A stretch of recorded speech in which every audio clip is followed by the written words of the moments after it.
Waalaikumsalam warahmatullahi wabarakatuh. Assalamualaikum. Waalaikumsalam.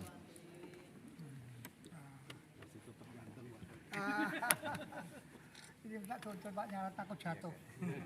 Dan selamat datang juga kepada Ketua Dewan Paripurna Badan Pembudayaan Kejuangan 45 DHN 45 Bapak Jenderal TNI Purnawirawan Agus Tadi Sasongko Purnomo SIP. Tepuk tangan yang meriah Bapak Ibu.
Hadirin dipersilahkan duduk kembali. Bapak Ibu dan hadirin yang saya hormati, hari ini saya tidak akan membahas panjang lebar tentang perubahan konstitusi kita yang terjadi pada tahun 1999 hingga 2002 silam, karena saya yakin Bapak Ibu dan hadirin yang hadir di sini sudah sangat memahami peristiwa ketatanegaraan yang sering saya sebut sebagai sebuah kecelakaan konstitusi tersebut. Bahkan dalam beberapa kesempatan saya selalu menyindir pendapat akademik Profesor Kailan bahwa konstitusi yang ada sekarang bukanlah Undang-Undang Dasar 1945 tetapi Undang-Undang Dasar 2002. Apalagi di hari 45 saya rasa sudah satu suara untuk kembali ke Undang-Undang Dasar 1945 yang ditetapkan pada tanggal 18 Agustus 1945 untuk kemudian kita sempurnakan dengan cara yang benar, dengan cara adendum. Mohon maaf, tadi ada Pak Maigen dari Undang-Undang Pak Prianto. Sorry Pak. Bahkan jadi di luar DKI Jakarta juga telah menyatakan sikap yang sama.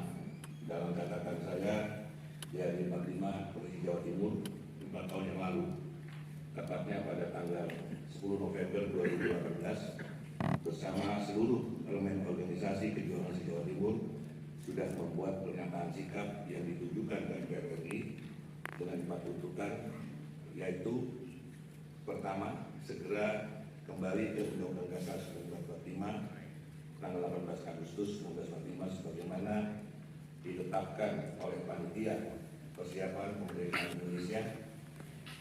Kedua, segera mencabut pasal 5 ketetapan MPR RI nomor 1 MPR tahun 2003. Ketiga, segera membuat dan meninjau kembali semua peraturan perundang-undangan yang bertentangan dengan Undang-Undang Dasar 1945 tanggal 18 Agustus 1945 dan nilai-nilai luhur Pancasila. Dan keempat, setelah kembali ke Undang-Undang Dasar 1945 tanggal 18 Agustus 1945 MPR segera mengkaji kembali muatan secara komprehensif dan dilakukan dengan cara adendum. Tuntutan dalam pernyataan sikap tersebut bahkan ditandatangani juga oleh Pak Tri Sutrisno, Pak Agus Adi Sasongko, dan tokoh-tokoh senior lainnya. Jadi menurut saya kesadaran ini sudah merata di kalangan kita, tapi perlu saya tekankan di sini bahwa kesadaran dan pemahaman ini sama sekali belum merata di lapisan masyarakat bawah.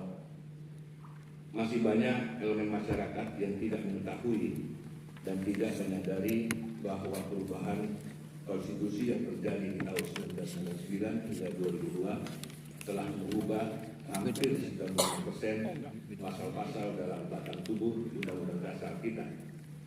Masih banyak masyarakat yang tidak menyadari bahwa perubahan itu telah meninggalkan Pancasila sebagai norma hukum tertinggi, karena isi dari pasal Undang-Undang Dasar baru tersebut justru menjabarkan ideologi lain, yaitu liberalisme dan individualisme.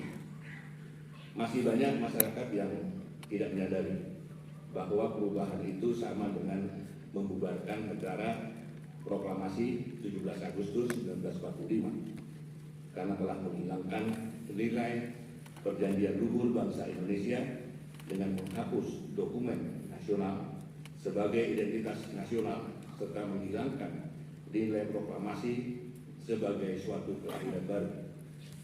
Masih banyak masyarakat yang tidak menyadari bahwa perubahan itu merupakan pelanggaran terhadap norma hukum tertinggi, yaitu Pancasila, karena telah menghapus peran MPR sebagai lembaga tertinggi yang melaksanakan sepenuhnya kedaulatan rakyat dan merombak total sistem demokrasi permusyawaratan perwakilan sebagai perwujudan sistem demokrasi Pancasila.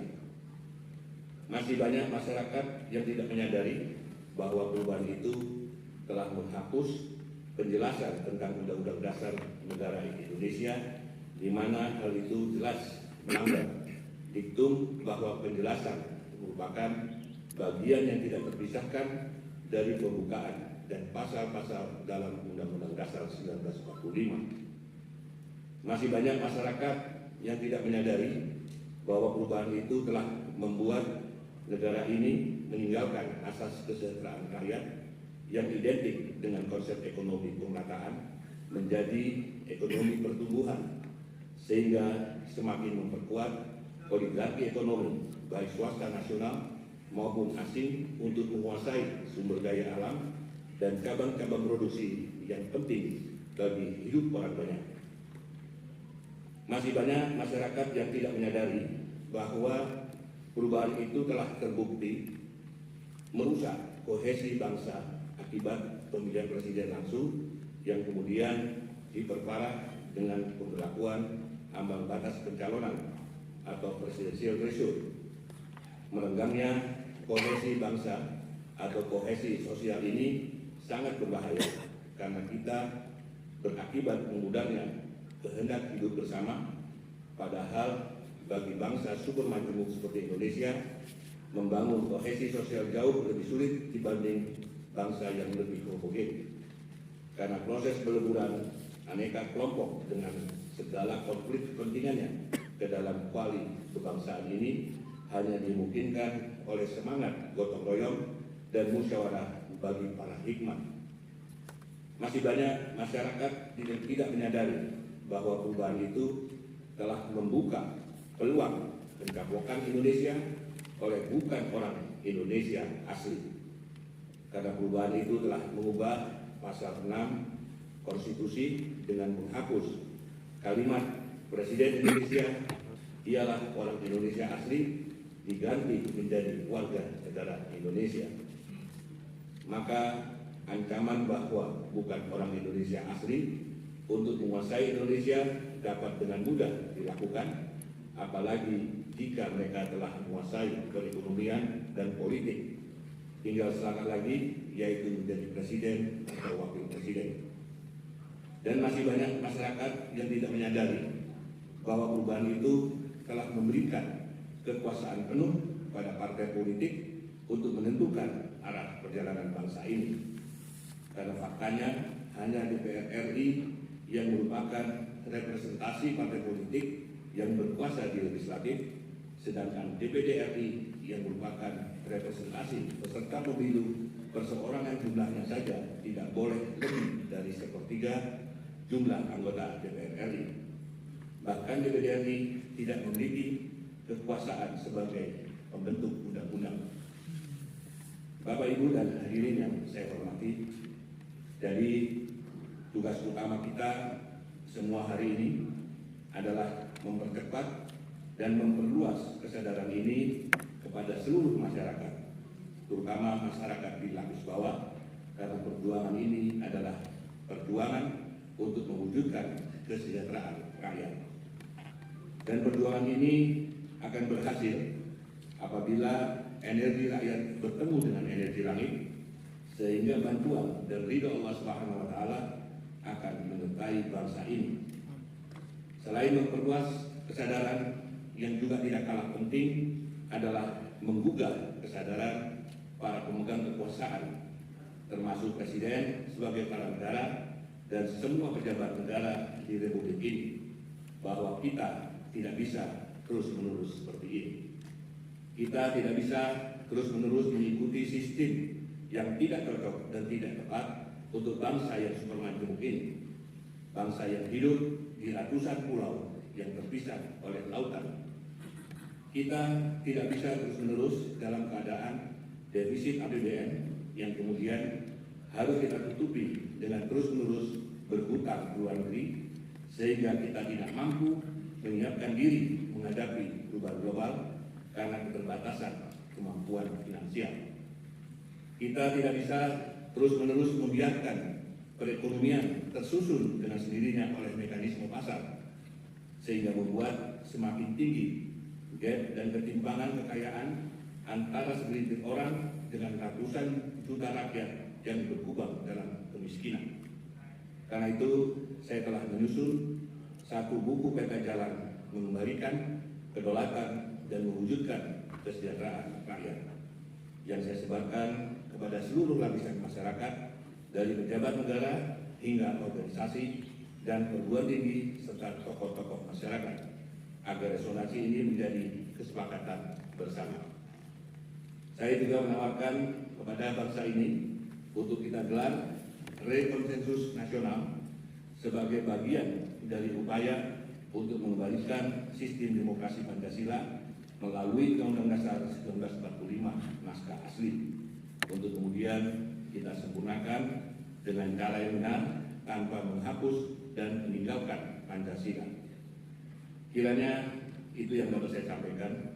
Semoga Allah Subhanahu wa Ta'ala senantiasa memberi petunjuk jalan yang lurus, memberikan rahmat dan hidayah kepada kita semua.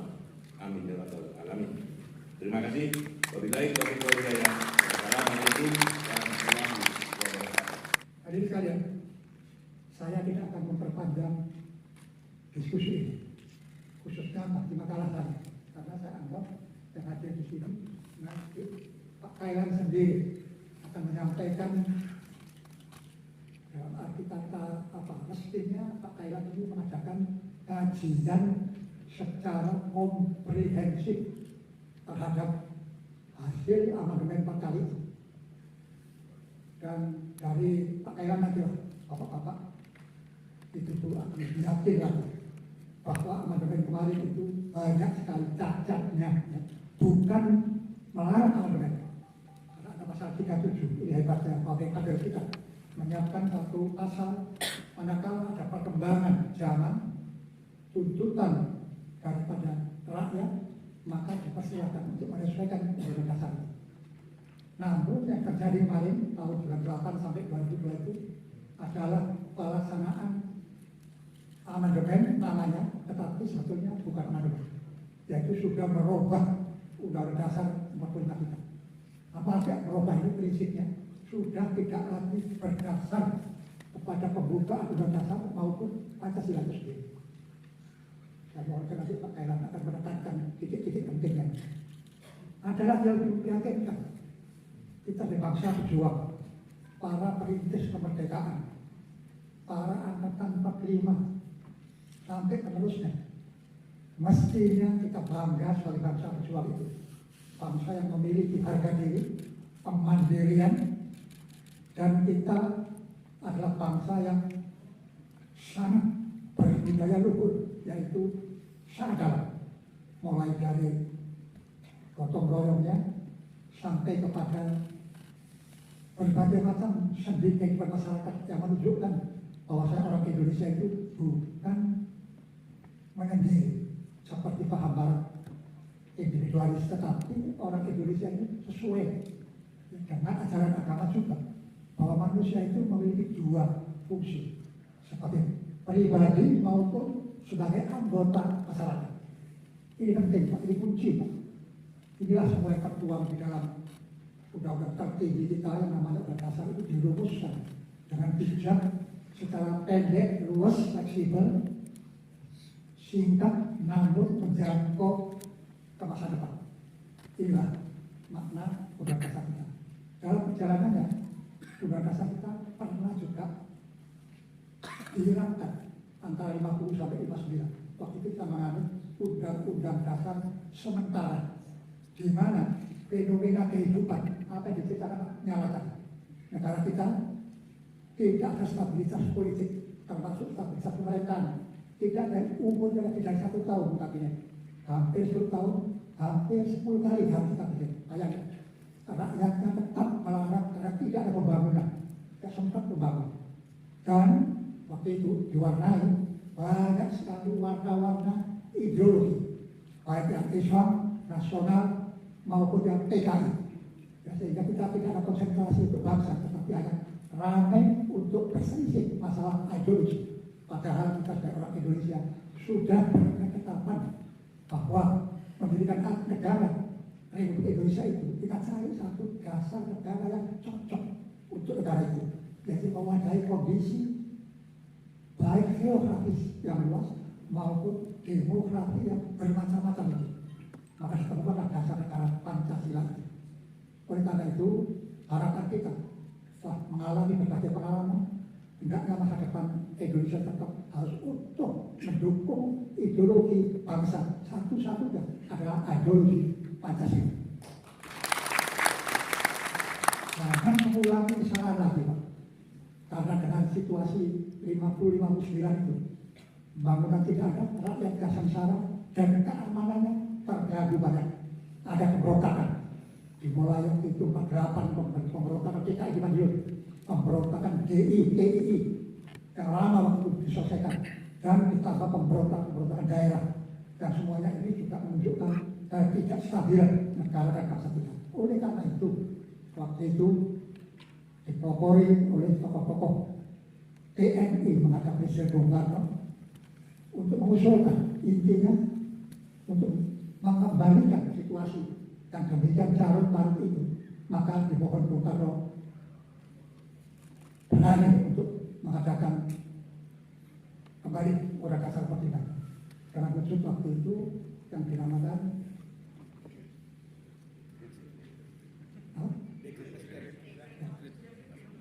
diminta Pak Bung Karno mengadakan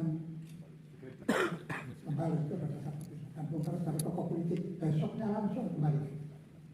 Dan kembali itu pun putusan Presiden mendapat perkuatan dari MPRS waktu itu, sehingga sampai sekarang pun tindakan Bung Karno itu berarti masih valid. Tetapi apa yang terjadi setelah reformasi? Kita terutama waktu itu para tokoh yang sudah di luar pemerintah yang sangat peduli kepada kehidupan berbangsa bernegara ini terus memonitor kegiatan reformasi terutama yang dilakukan di MPR, dan muncullah satu agenda untuk mengadakan amandemen ini. Ditilik dari pada prosedural maupun operasional dan juga materi-materinya yang di amandemen itu. Ini semua memberikan perhatian kepada kita yang sudah di luar pemerintah yang berada di masyarakat itu. Waktu itu kita para purnawirawan TNI dan Polri kita berkumpul untuk terus memonitor akibat amandemen itu. Kita senantiasa mengadakan courtesy call ke LDR. Yang intinya kita orang tua itu tidak menghambat reformasi, juga termasuk tidak menghambat mau amandemen itu. Tetapi ingin kita sampaikan supaya amandemen itu dilakukan dengan hati-hati, cermat dan teliti, karena ini menyangkut sumber dan sumber hukum di negara kita. Ini yang kita lakukan. Singkatnya, waktu setelah selesai amandemen 4 kali, kemudian diketuk oleh LDR, diterima, disetujui, beberapa waktu kemudian singkat, mungkin 2 bulan, LDR mengeluarkan tas nomor 1 yang intinya untuk mengkaji secara komprehensif 4 kali amandemen tahun itu dengan membentuk komisi konstitusi. Maka dibentuklah komisi itu dipimpin Profesor C. Sumantri, wakilnya Prasiabdi Angkatan Laut Laksamana Ratu Konsina, mengatakan suatu pengujian secara komprehensif itu. Namun disayangkan setelah hasil yang jadi diserahkan kepada Badan Pekerja LDR, ini kemudian tidak di-follow up. Mestinya dipelajari, terus dilaporkan kepada forum yang lebih besar, LDR menyidangkan, diterima atau tidak, ini tidak ada. Ini yang aneh nih, nanti Pak Kailan bisa menjelaskan lebih detail. Mengeluarkan up untuk mengkaji komprehensif, tapi kalau dikaji, kok tidak ada follow up, dikemanakan? Apa artinya ini? Dan inilah tadi dikatakan Pak Nyala selalu mengatakan, banyak kalangan masyarakat yang tidak tahu. Jadi ini kok tidak tahu masyarakat bahwa ini satu hal yang prinsip. Kalau saya mengatakan ini penipuan yang tidak dituntut apa-apa. Oleh karena itu, waktu periode LDR pimpinan Pak Amin Rais selesai, diganti oleh pimpinan yang baru, ini kemudian LDR mendapatkan tugas dari LDR sendiri untuk mensosialisasikan 4 kali amandemen itu, baik di dalam negeri maupun luar negeri, kawan-kawan kita yang ada di luar negeri. Ini tugas LDR waktu itu, Pak Hidayat Nurwahid. Kemudian setelah diganti oleh LDR berikutnya, Pak Taufik Kimas, saya aktif lagi mengingatkan beliau supaya betul-betul diteliti lagi atau dikaji lagi hasil 4 kali amandemen itu. Nah, waktu itu beliau menjawab, Pak Tri, jangan gusar, tapi saya bisa memberikan satu istilah itu pengamanan lah, yaitu yang istilah 4 pilar itu. Pertama Pancasila, kedua Undang-Undang Dasar 45, ketiga Negara Kesatuan Republik Indonesia, yang keempat Bhinneka Tunggal Ika. 4 slogan inilah yang dilontarkan Pak Taufik Kimas. Saya tahu maksudnya, kalau kita masih pegang 4 itu berarti kita tidak akan keluar dari itu. Oleh karena itu, waktu Pak Taufik meninggal dunia diganti oleh Pak Gatot wakilnya.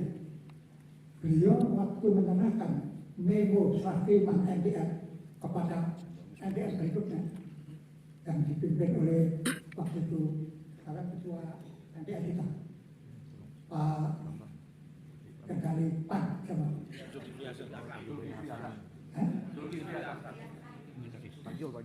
kemudian beliau mengadakan pengkajian. Ada 2 waktu itu, badan pengkajian intern LDR dan lembaga pengkajian di luar LDR. Saya ikuti 5 tahun, tetapi sayangnya pengkajian itu tidak diarahkan secara konkret. Sayang itu, wasting time, wasting money, wasting energi, sia-sia, buang duit, buang waktu, buang energi. Karena tidak menghasilkan. Mengkaji yang 4 kali amandemen, anggotanya semua membuat buku, semua tebal-tebal. Saya diberi, tapi tidak ada kaitannya dengan amandemen. Bicara soal pemerintahan, bicara soal keluarga negara, saya.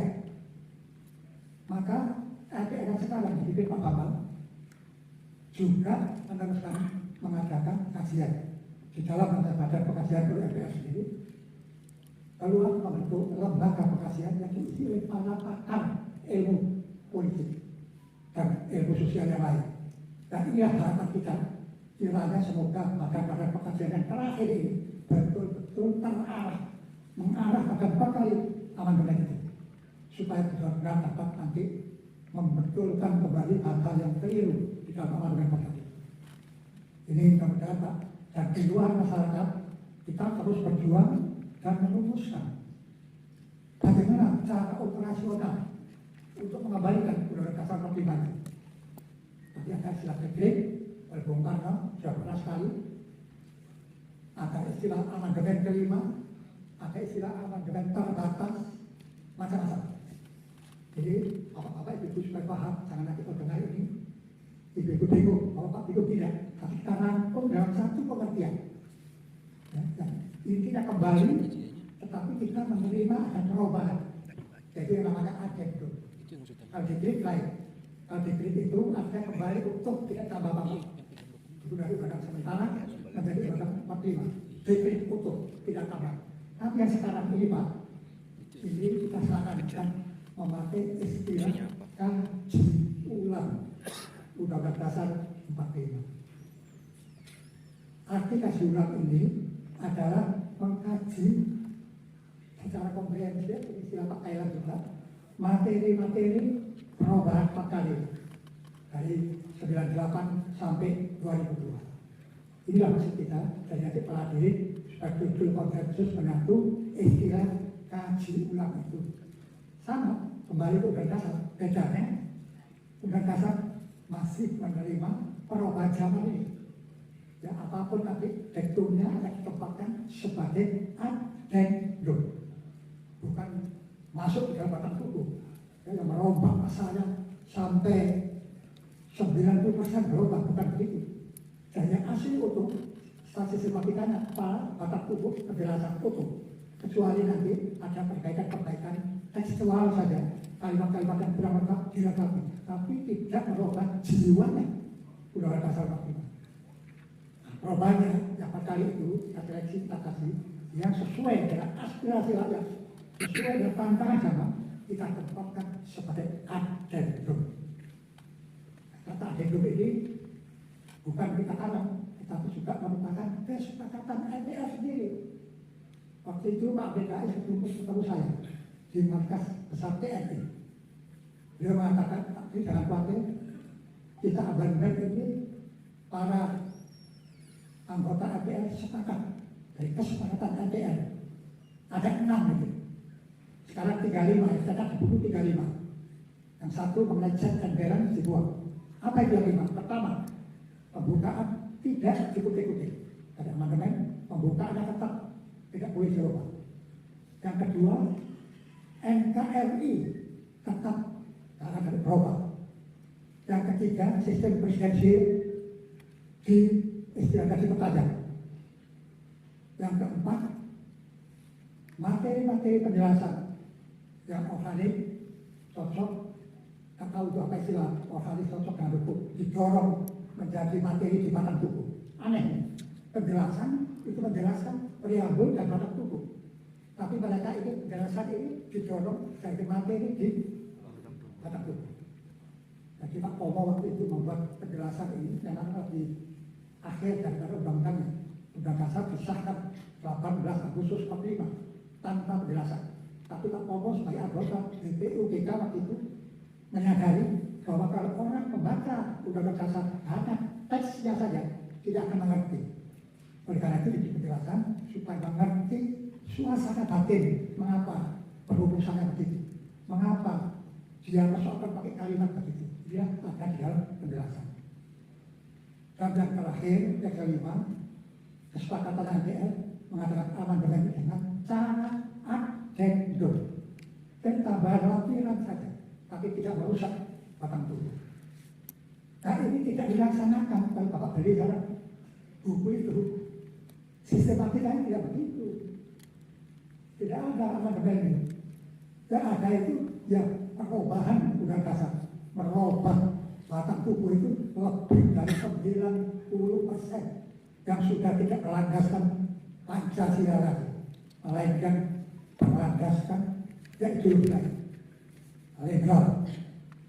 Nanti saya katakan selama kita amandemen ini ada campur tangan asing, baik dari negaranya maupun ada LSM Indonesia yang dibiayai negara itu untuk ikut rapat di sini dengan anggota MPR, memalukan MPR, rumah rakyat yang berdaulat itu didirikan oleh para pendiri kita dengan pengorbanan seperti itu. Kok pada reformasi menampung campur tangan asing, memalukan ya. Nanti Pak Kailan tidak menjelaskan ada buktinya. Dan tidak campur tangan materi saja, membiayai juga sekian ribu US dollar untuk merubah undang dasar yang intinya mereka ingin supaya menghilangkan NKRI dan Pancasila. Itu tujuannya. Jadi ketika dari pada proses amandemen itu, makanya kaji ulang ini suatu keniscayaan, suatu keharusan. Kalau ini kita biarkan diberlakukan terus, Pak Kailan bisa merumuskan, menyimpulkan, membiarkan amandemen yang keliru itu sama dengan membubarkan negara Kesatuan Republik Indonesia. Ini kita renungkan ya Pak.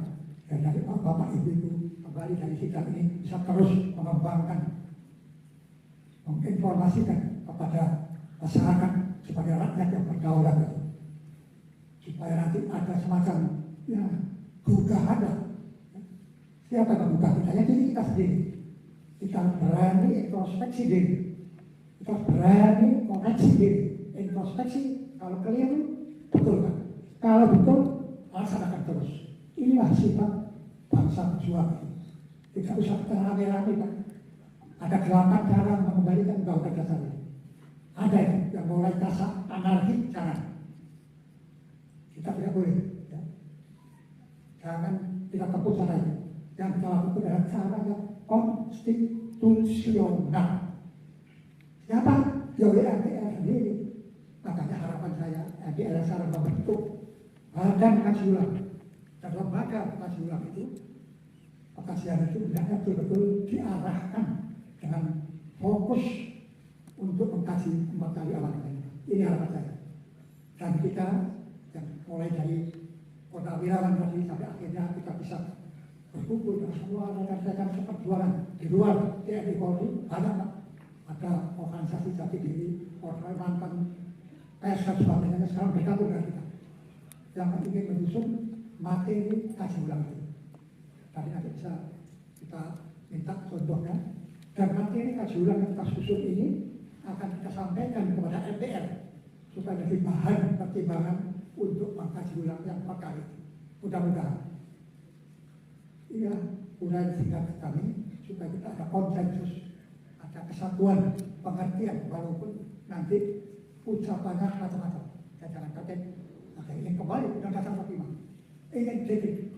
Ya, intinya ya kembali, tapi lebih bijaksana dengan kata kaji ulang. Kata keliru, barang keliru itu dikaji ulang. Yang baik diterima, yang jelek disisihkan.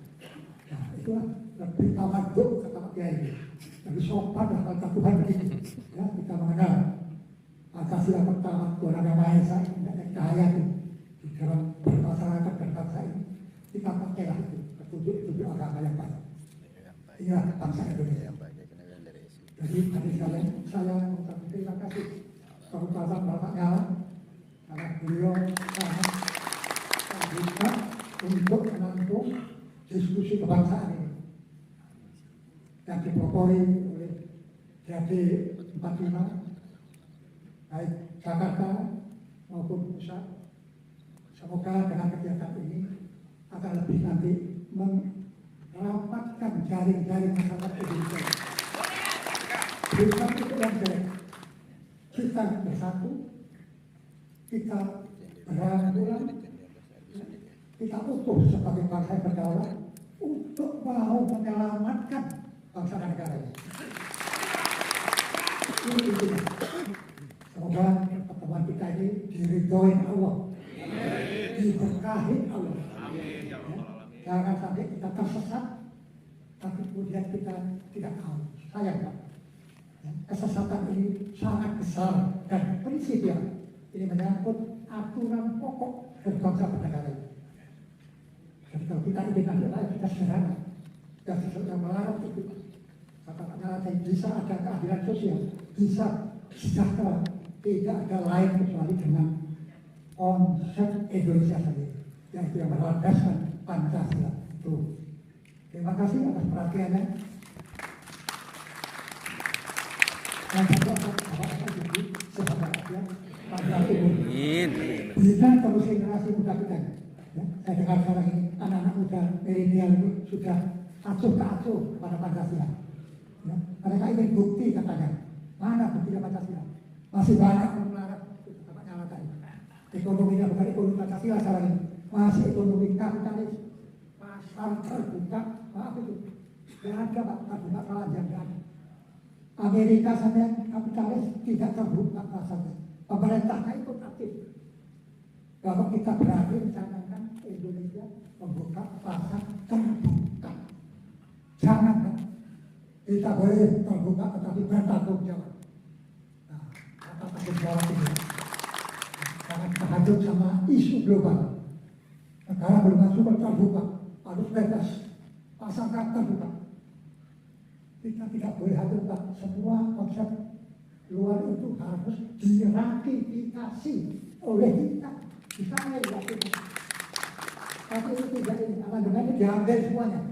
Coba Bapak lihat di masalah hak-hak itu. Pasal 28A sampai I. Itu jibat Pak. Konsep PBB. Malu saya Pak.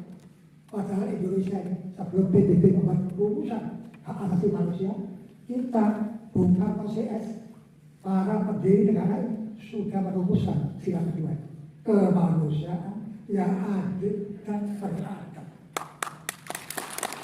Kita punya HAM dan HAM yang pengertian mereka tidak. Orang Indonesia lebih HAM daripada HAM. Ya. Ini ada pada verbal ditulis, tapi belum dilaksanakan Pak. Belum kita laksanakan. Makanya kita harus wajib mempelajari Pancasila. Kita hayati Pancasila ini.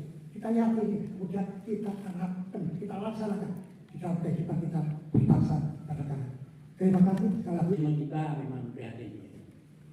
Pendidikan Pancasila sampai sekarang tidak diberikan. Kewarganegaraan juga begitu. Cucu saya itu nyanyi, itu saya agak asiknya apa ya nyanyi. Nggak tahunya malah nyanyi Mars Perindo. Karena kan setiap hari ada di TV. Indonesia Raya nggak hafal, Garuda Pancasila nggak hafal, malah nyanyinya Mars Perindo. Umur 3 tahun begitu ya. Nah, saya kira tadi betul ya, beliau Bapak Jenderal Trisno tadi mengatakan betul memang. Apalagi generasi milenial. Ada lagi yang sekarang malah ada generasi Z. Ya, itu sudah. Itu kalau ke HP sudah. Bahkan sekarang sudah merambah ke Bapak Ibu. Jadi kalau bangun tidur itu bukan yang dilihat lagi suaminya itu, enggak, bangun tidur yang diambil HP-nya. Jadi inilah pengaruh teknologi. Bapak Ibu yang saya muliakan, mari kita kaji. Jadi ini saya ingin menekankan di mana kita harus kemudian mengkaji ulang. Jadi menunjukkan bukan hanya kekurangan, tapi kesalahan. Ini masa Allah, konstitusi salah. Saya sampai pernah membuka itu ada semacam komen singkat yang dibuat orang Jepang itu menyindir bangsa Indonesia misalnya. Nah, tapi kenyataannya begitu, bagaimana kita bisa mengelak dari realitas tersebut? Baik, silakan. Apa yang mari kita lihat dari yang awal dulu. Silakan caption pertama, bahwa yang disebut dengan amandemen itu sebenarnya di teori konstitusi itu ada dua, yaitu renew itu mengganti. Tetapi kalau amandemen itu amandemen itu cuma mengganti beberapa, dan hasilnya di dunia ini Amerika itu satu pasal 26 kali tentang HAM. Nah, silakan terus. Baik, sekarang kita ini ya, konstitusi kita itu kalau kita lihat jumlah yang di amandemen, tadi Pak Jenderal juga sudah menyebut, itu hampir 97%. Ini saya bawa dokumen dari MPR. Mudah Bapak untuk melihat itu. Dan ini hasil kajian saya sejak dulu itu amandemen. 2002, saya 2003 itu sudah mengkaji, nulis di berbagai buku. Ya, saya temukan, saya heran sejak saat itu. Ya, ini amandemen kok seperti ini. Mudah ya kalau kita lihat. Di konstitusi kita, kalau yang di amandemen tahun 1, berarti 99, itu kan 4 kali ya. 199, tahun kedua 2000, tahun ketiga 2001, tahun keempat 2002. Tahun 99 itu di amandemen tahun 1 itu diberi tanda bintang 1. Nah ini di bawahnya. Bintang 1 urung itu. Lalu tahun kedua bintang 2 urung, tahun 3 bintang 3, 4 bintang 4. Tolong dihitung di sini. 97% kurang lebih. Belum kok diistilahkan amandemen. Berarti ini kan sudah mengkhianati rakyat. Iya kan? Namanya amandemen di dunia manapun ilmu konstitusi itu satu pasal, dua paling banyak. Lalu ditempelkan ke Undang-Undang Dasar asli, diundangkan. Nah itu yang diistilahkan sistem addendum. Nah kita 97% ke amandemen ganti. Ini membohongi dan mengkhianati rakyat. Karena apa? Saya baru sadar. Kalau dulu diundangkan lalu dikatakan ini mengganti Undang-Undang Dasar 45, berontak ya. Karena saat itu masih ya, sampai sekarang ini. Lalu apa hal yang menyimpang ya? Lain silakan. Terusnya ya. Nah, tentang konstitusi. Konstitusi itu bukan hanya mengatur mekanisme tata negara, enggak. Di dunia ini konstitusi pasti menunjukkan tentang bagaimana sejarah kepribadian bangsa. Ya. The birth of nation. Lalu yang kedua juga menjelaskan tentang bagaimana perjuangan kalau yang dijajah. Kalau yang tidak ya bagaimana negara itu terbentuk. Ini kita mana konstitusi 2002. Pengkhianat. Jadi nilai-nilai itu semua sudah hilang. Ya. Nah baik terus. Silakan caption berikutnya. Ya. Kalau kita lihat, jadi konstitusi Undang-Undang Dasar 45 itu terdapat nilai-nilai yang ada yaitu tentang proklamasi sejarah perjuangan bangsa, nilai berdasar Pancasila, kemudian juga tentang identitas bangsa, bahkan juga budaya hukum Indonesia. Nah sebenarnya dulu ada utusan golongan utusan daerah ini justru di Undang-Undang Dasar 45 menunjukkan adanya identitas bangsa.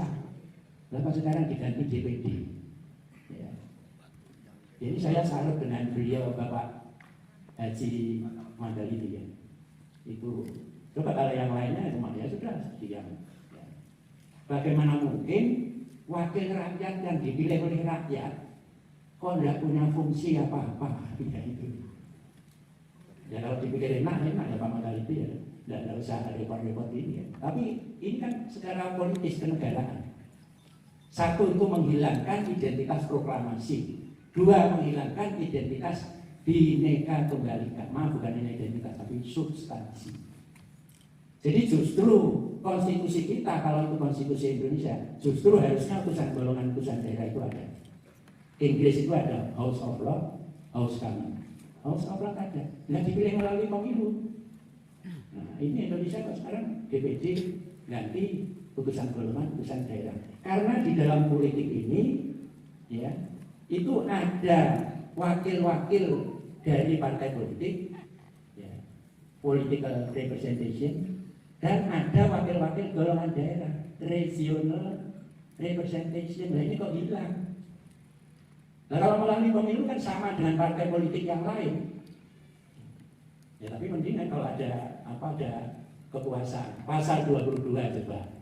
DPD dapat, ya, satu nyusun dan tapi serahkan DPR. dapat anggaran, penyusunan anggaran serahkan DPR, dapat pengawasan serahkan DPR. Jadi hak pengawasan, lalu juga hak legislasi, lalu juga hak yang lain itu diserahkan ke DPR, ya sama saja. Kalau istilah Jawa itu pupuk bawang. Jadi kalau yang dari Jawa jelas ya, pupuk bawang ada, tapi tidak punya fungsi. Loh, ini konstitusi kok aneh. Itu sebenarnya awal penyusunan, saya mengikuti sejarahnya itu Pak Mataliti dan Pak Jenderal Trisno. Bagaimana? Lalu Pancasila, lalu Jiri Asidiki kan ngomong ya. Yang dipakai filosofinya itu liberal, ada bukunya. Ya, ada bukunya. Sekarang kalau Amerika itu ada MPR-nya Kongres, lalu juga ada DPR-nya House Representative, lalu ada JPD-nya yaitu Senate. All legislative powers shall be granted and vested on Congress. Amerika. US Constitution Article 1 Section 1 Pasal 1 Ayat 1. All legislative powers shall be granted and vested on Congress. Semua kedaulatan rakyat Amerika itu di-cover di Kongres. Lu negara liberal saja jelas kok. Which consists of terdiri atas House Representative DPR and Senate DPG kalau kita. Amerika Senat. Amerika ada 50 negara bagian, 49, lalu satu distrik. Jadi ada 50 kali setiap bagian itu ada 2 senator, jadi 100 senator. Tapi Senat Amerika, wah, tidak seperti DPD Indonesia. Ya. Lalu kita itu meniru, tapi kekuasaannya dipotong, nah itu kan aneh. Satu, kekuasaan keuangan bisa. Senat Amerika itu bisa menjalin kerjasama dengan luar tentang moneter. Kedua, tentang keamanan FBI, Senat. Ketiga, garda terakhir konstitusi. Wah. Lalu yang keempat juga bisa kalau memenuhi syarat mengimpeach presiden. Kan kemarin mau ribet kan waktu Trump dan Biden. Ini Indonesia kok DPD seperti ini. Saya sering bilang, gimana Pak Mataliti kalau dulu bisa seperti itu? Alhamdulillah Pak Mataliti kemana-mana. Ya nanti dalam rangka amandemen berikutnya tidak bisa amandemen terbatas. Kekuasaan negara terbatas. Dalam arti maksud saya mengamandemen kekuasaan. Itu kan harus berhubungan. Megawati mengatakan kalau usul GBHN nanti ada amandemen terbatas. Maksudnya apa? Amandemen tentang GBHN saja tempelkan selesai. Nah, memangnya itu peraturan RT. Ini konstitusi, Bu. Ya kan tidak bisa. Sekarang ini jelas kedaulatan rakyat di mana ya nanti kalau diskusi. Tidak ada demokrasi yang tidak ada kedaulatan rakyat di Indonesia.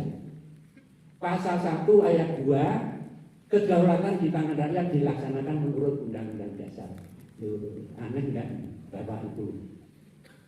Menurut Undang-Undang Dasar kan manut saja enggak jelas. Di dalam itu isinya ada kekuasaan legislatif, kekuasaan eksekutif, kekuasaan pengawasan, kekuasaan keuangan dan lain sebagainya. Yang mana? Enggak jelas. Jadi Indonesia inilah kedaulatan rakyat yang tidak jelas. Sehingga sekarang ini yang menang siapa? Presiden. Kedua DPR, tapi ternyata tetap presiden karena presiden punya kartu as, bisa memberi jabatan. Ya kan? Kalau DPR kan tidak. Kalau kamu baik dengan saya, dekat dengan saya, oh ya, pokoknya kenal pan masuk, nanti, ya. Kalau Pak Lanyala mau mungkin yang ada di sana masuk ada, gitu. Jadi ini, ya, DPD mana kekuasaan? Tidak ada.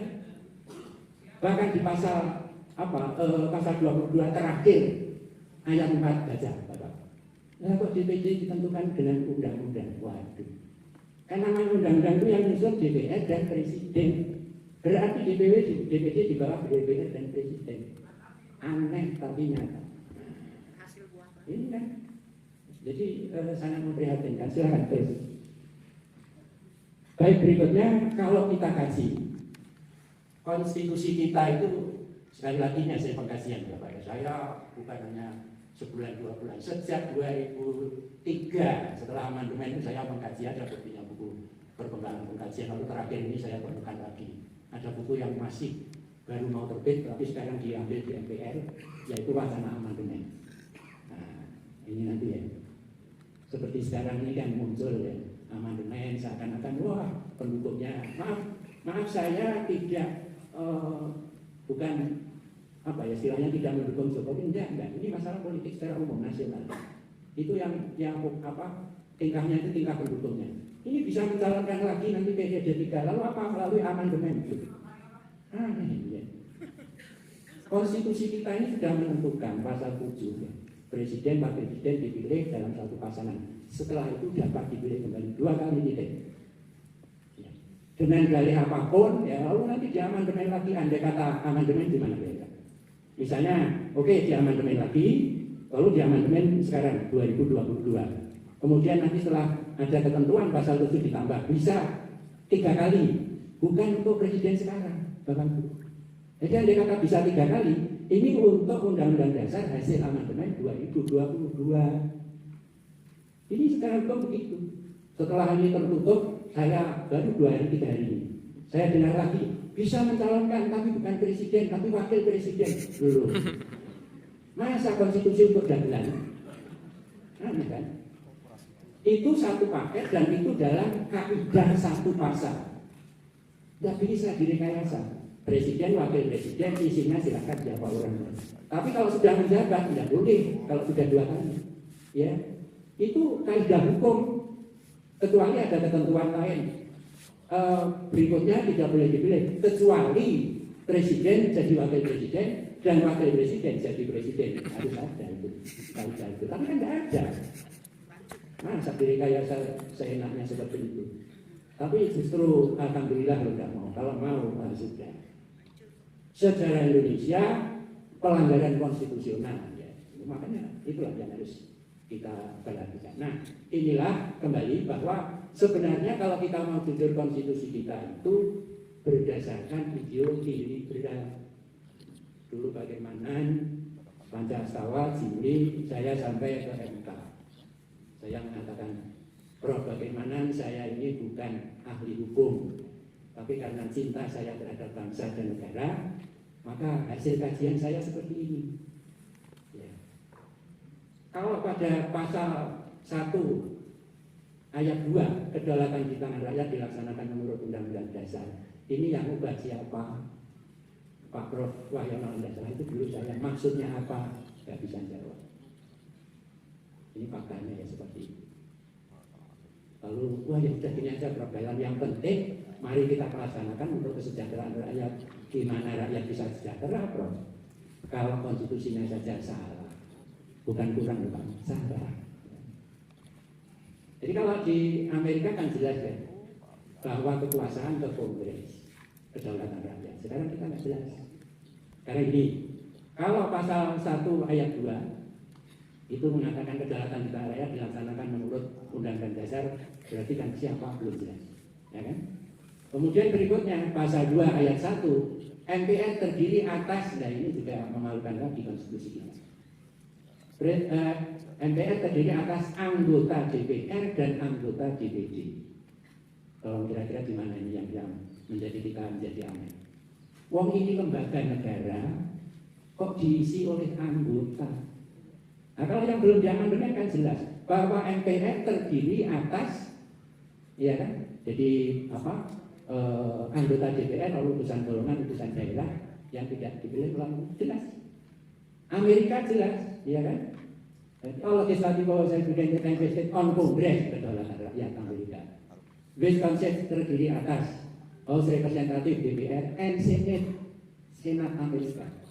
Lalu kita DPD jelas. Nah, kita tidak jelas. Diistilahkan kekuasaan MPR itu secara politik diistilahkan gray area, abu-abu, enggak jelas. Ya. Jadi tidak siang dan tidak malam, enggak jelas. Kalau dalam agama ada maghrib, tidak ada.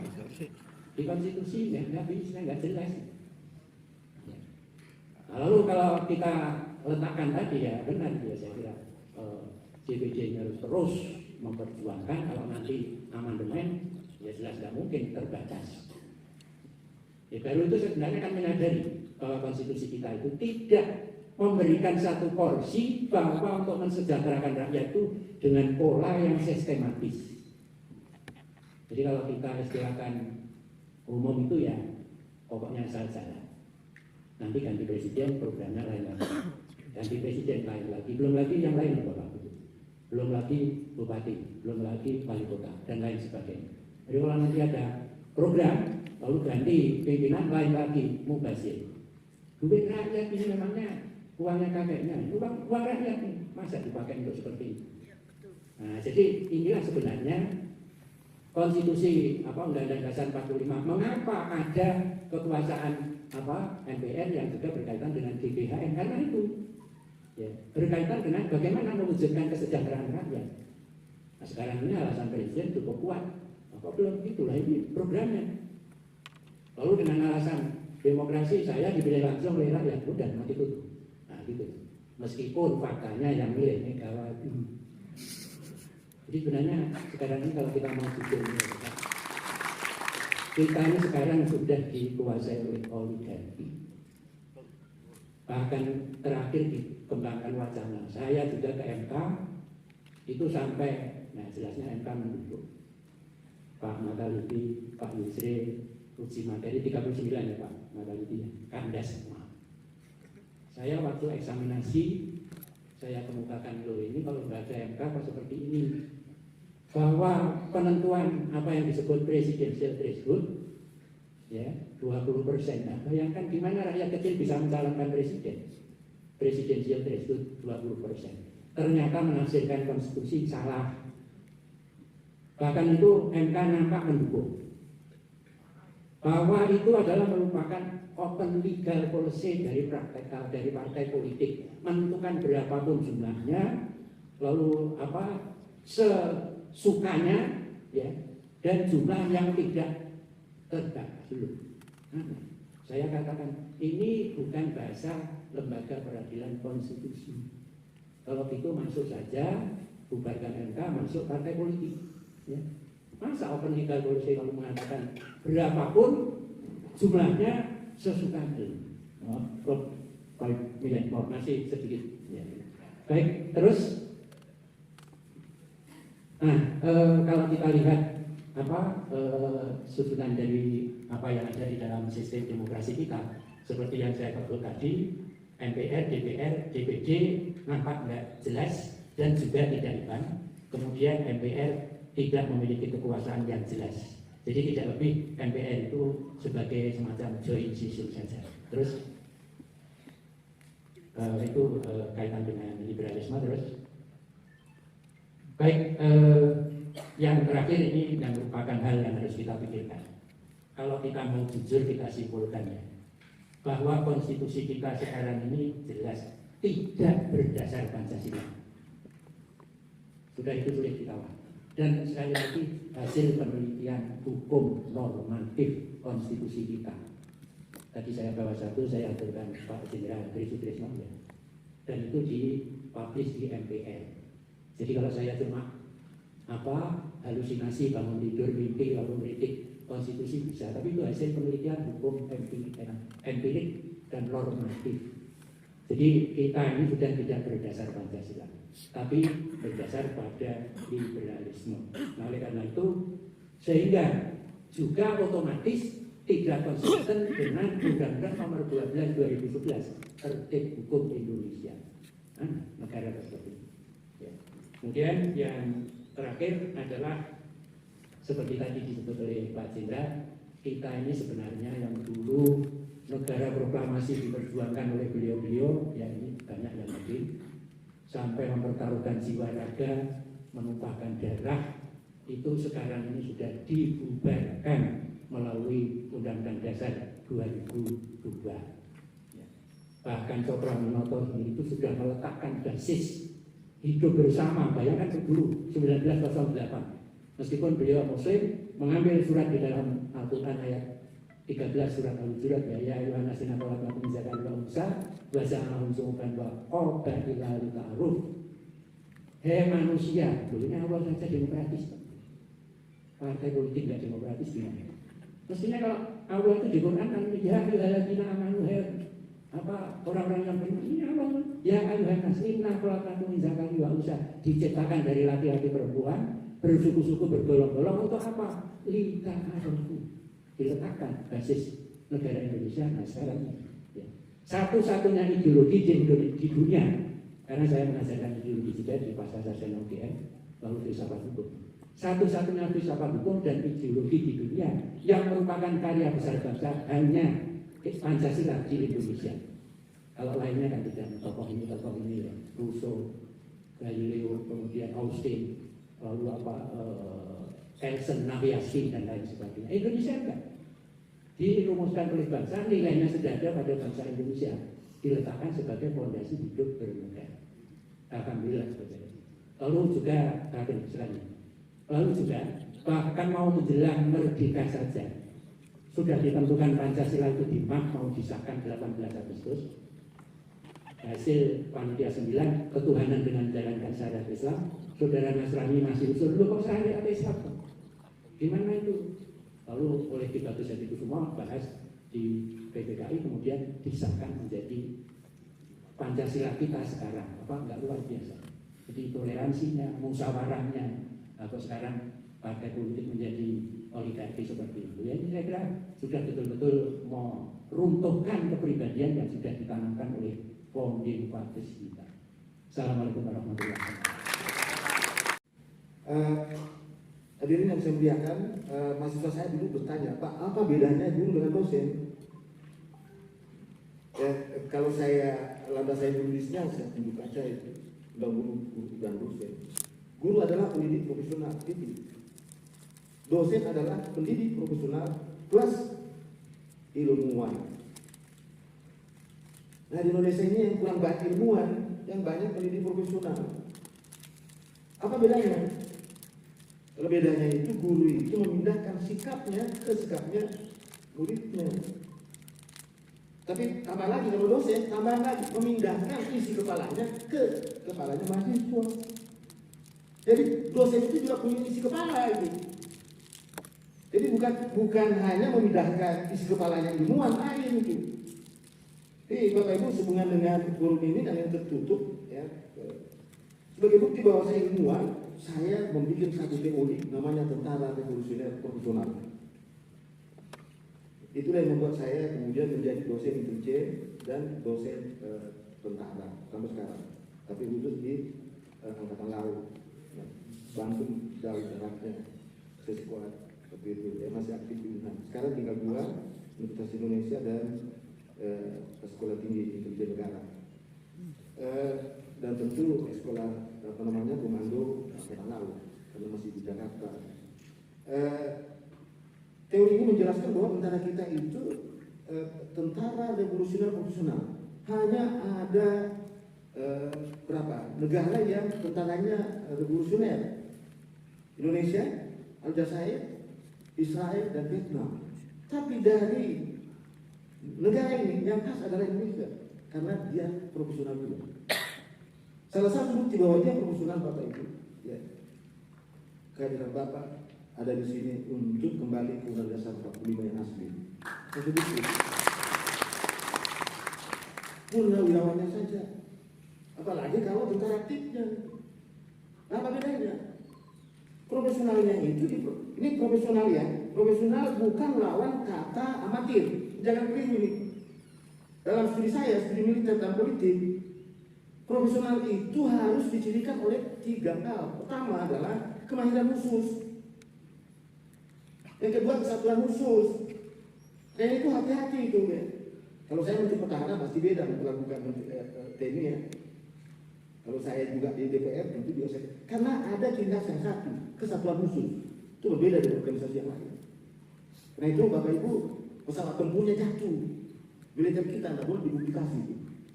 Dan itu kalau saya panglima, kalau saya menteri pertahanan, langkah pertama yang saya panggil adalah panggil semua wartawan, saya briefing, pesawat kita ada yang jatuh, kapal kita ada yang tenggelam, jangan Anda publikasi. Kenapa?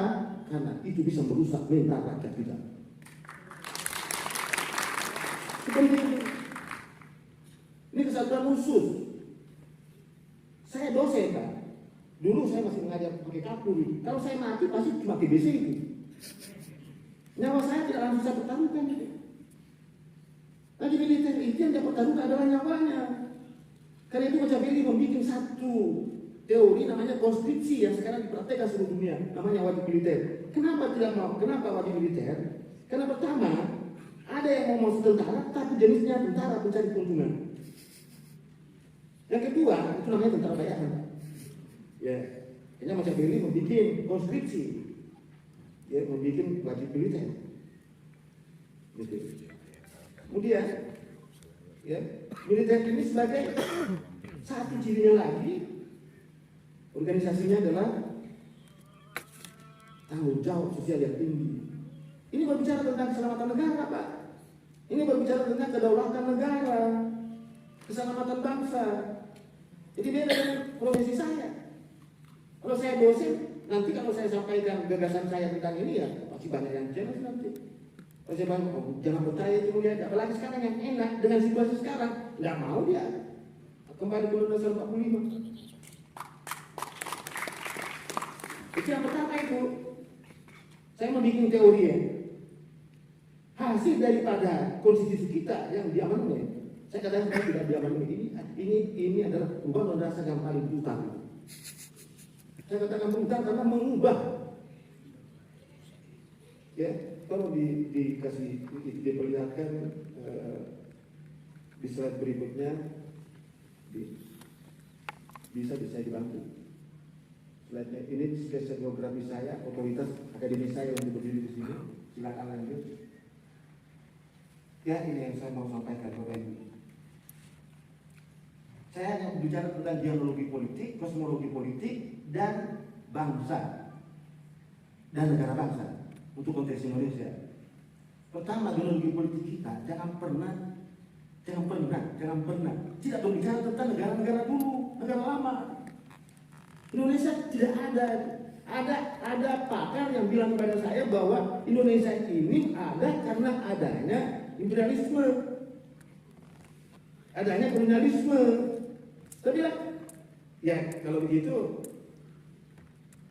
ya sangat hebat dong teroris itu. Anda harus bersungguh kan kalau teroris itu ada, karena teroris memberi banyak lapangan kerja orang kan, ya kan?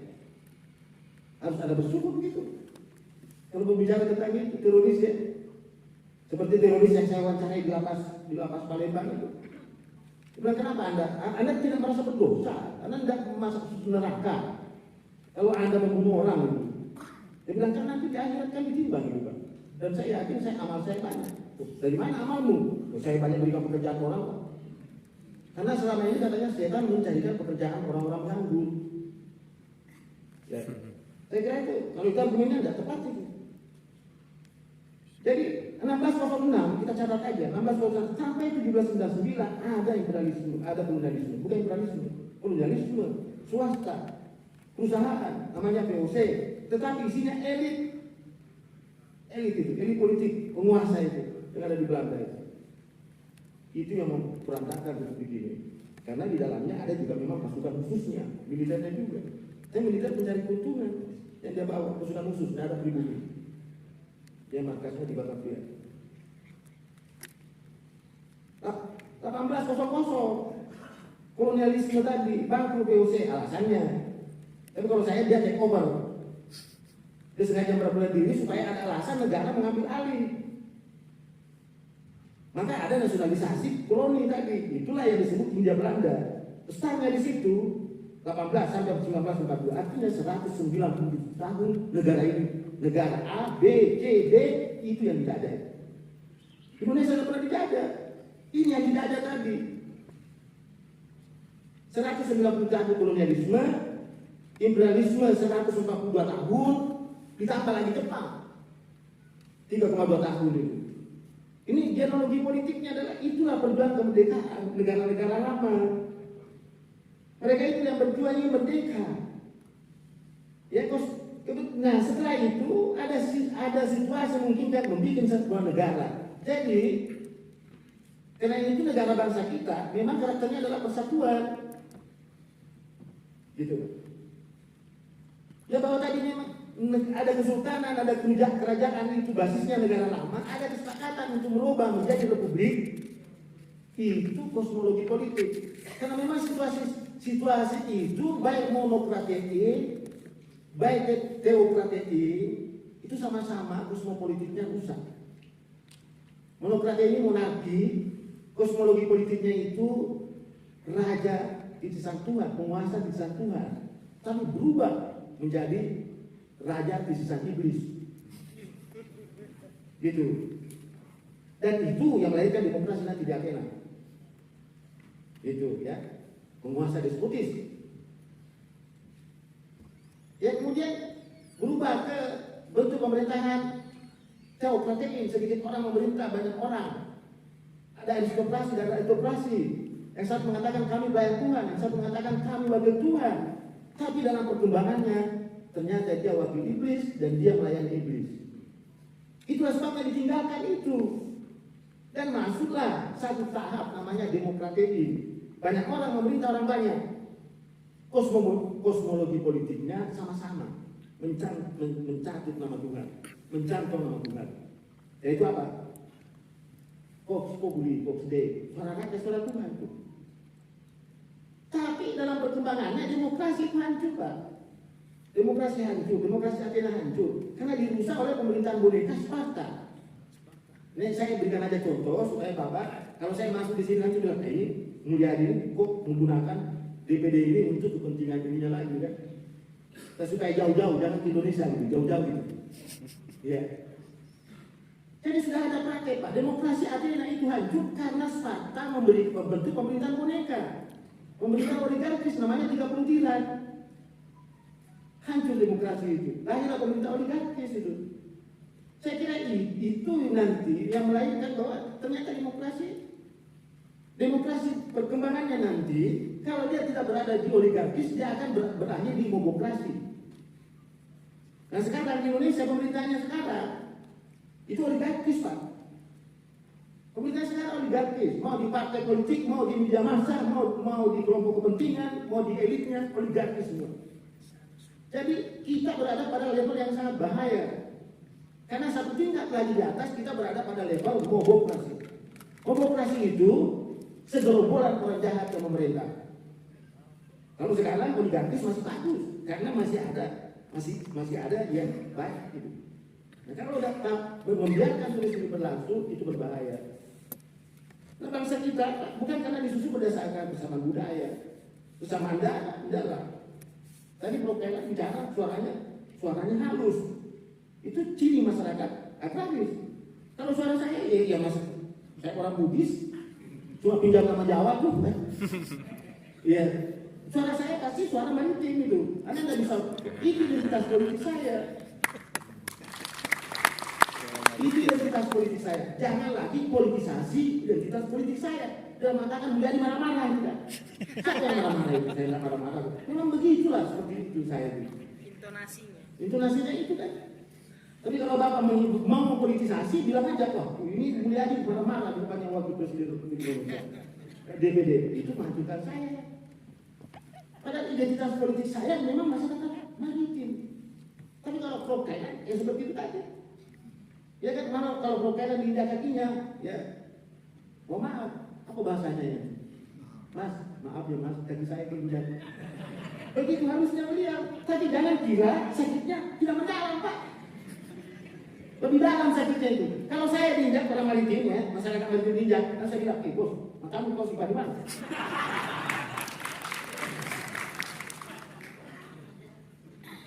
Iya. Kalau saya mengatakan bekas benar saya, enggak responsif. Gitu. Itu yang saya mau bilang, Pak. Jadi kita diikat oleh bukan persamaan darah. Karena sebelum bahasa Indonesia berdiri, itu saya tulis Kompas itu, Pak. Kompas tahun 2002 saya menulis Indonesia bangsa jadi-jadian. Bapak bisa periksa itu. Gitu. Jadi sebelum ada bangsa Indonesia, begitu hebatnya kita. Begitu maunya kita bernegara, begitu maunya kita bersatu. Kita korbankan bangsa yang sudah ada. Jawa itu adalah bangsa. Sunda itu adalah bangsa. Batak itu adalah bangsa. Minang itu adalah bangsa. Dan yang lain sebagainya. Semua bangsa. Tapi sepakat membuat negara baru, dia turunkan derajatnya menjadi suku bangsa, Pak. mengorbankan itu. Saya bayangin itu. Gara-gara suku bangsa lah sehingga saya berada di republik ini. Ya kan? Kita membuat sepakat, bikin negara baru. Coba saya tidak bisa bayangkan, Pak. Seandainya negara saya tidak ada Indonesia dan negara saya lanjut, kemungkinan besar saya putra mahkota juga. Tapi itu dijawab, Pak. Itu dijawab. Mulyadi tidak usah kecewa. Kamu tidak usah berpikir bahwa kau nanti jadi putra mahkota di negaramu. Sudah diberikan jaminan dengan membentuk satu institusi politik yang lain daripada yang lain. Namanya MPR. MPR itu adalah institusi penyelamatan rakyat, bukan institusi perwakilan politik. Inilah yang berdasarkan Rousseau. Baca bukunya, Pak. Baca bukunya Rousseau, Kontras Sosial. Ya, di sini itulah yang dipikirkan, diharapkan Rousseau itu boleh generale, itulah MPR. Itulah MPR itu. Dan umat Islam yang menginginkan khilafah sudah selesai juga karena sudah ada Pancasila. Dan khilafah yang paling bagus adalah negara Madinah. Dan negara Madinah dipuji oleh Rousseau mengatakan bahwa sistem politik, sistem pemerintahan terbaik adalah sistemnya yang dipraktekkan Nabi Muhammad. Bapak baca bukunya. Jangan kira saya lagi ngarang-ngarang.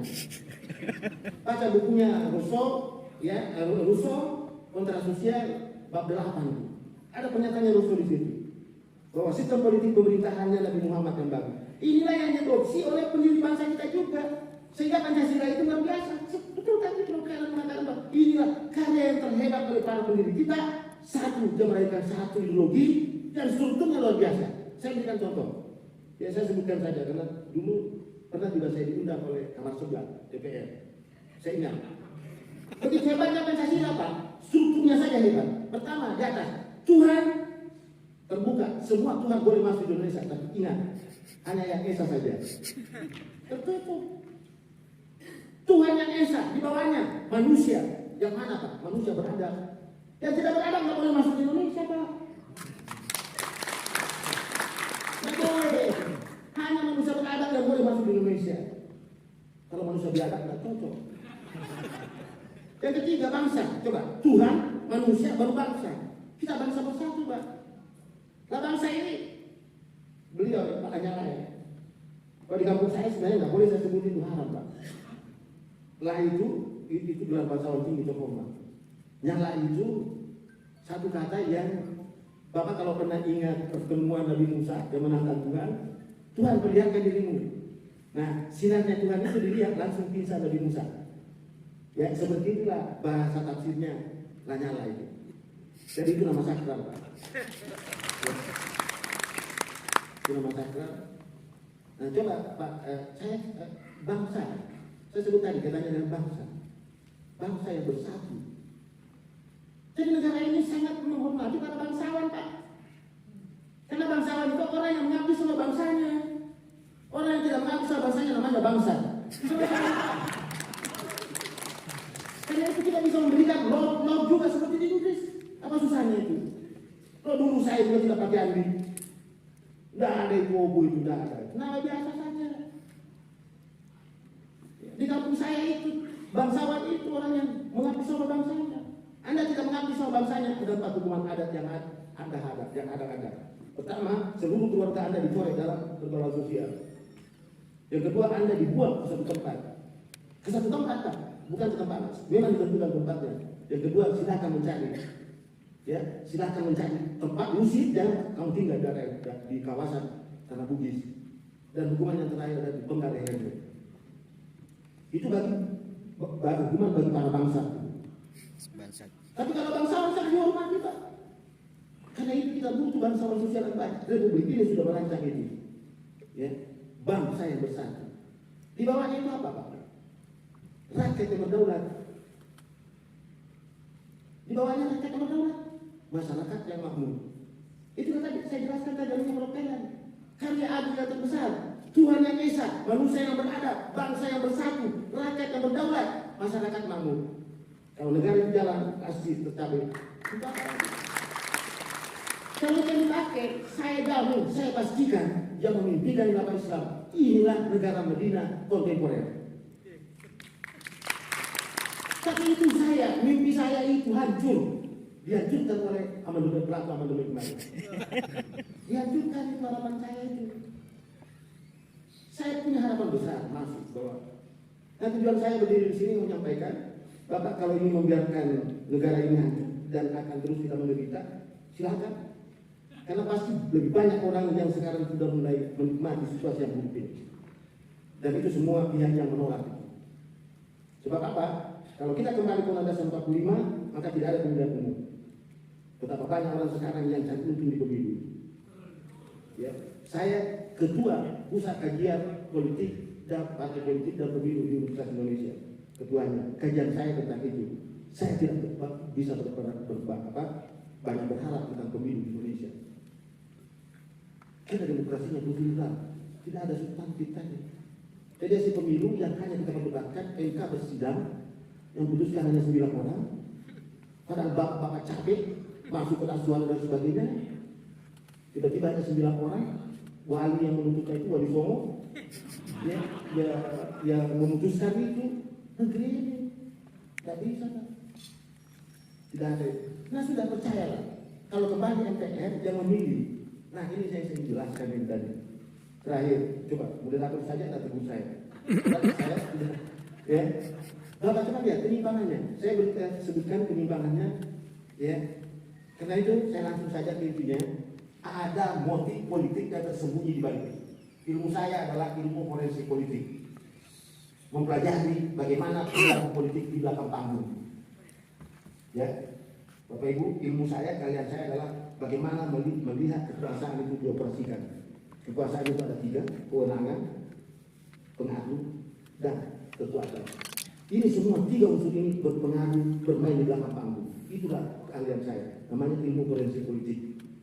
Atas dasar itu saya berkesimpulan, amandemen ini dibaca. Ya, ada yang membaca, tujuannya ada 3.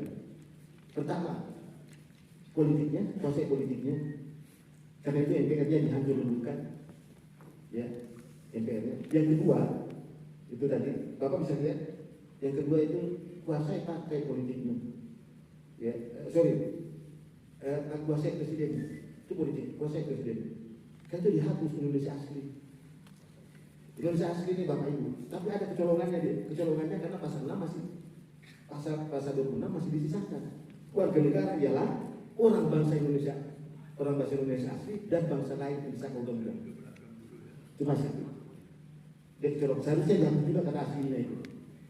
Ya, tapi mungkin dia kepepet, tidak itu dia hapus. Ya, jadi pertama hancurkan MPR-nya, karena itu ada pemilihan langsung. Yang kedua, kuasai presidennya, hilangkan kata aslinya.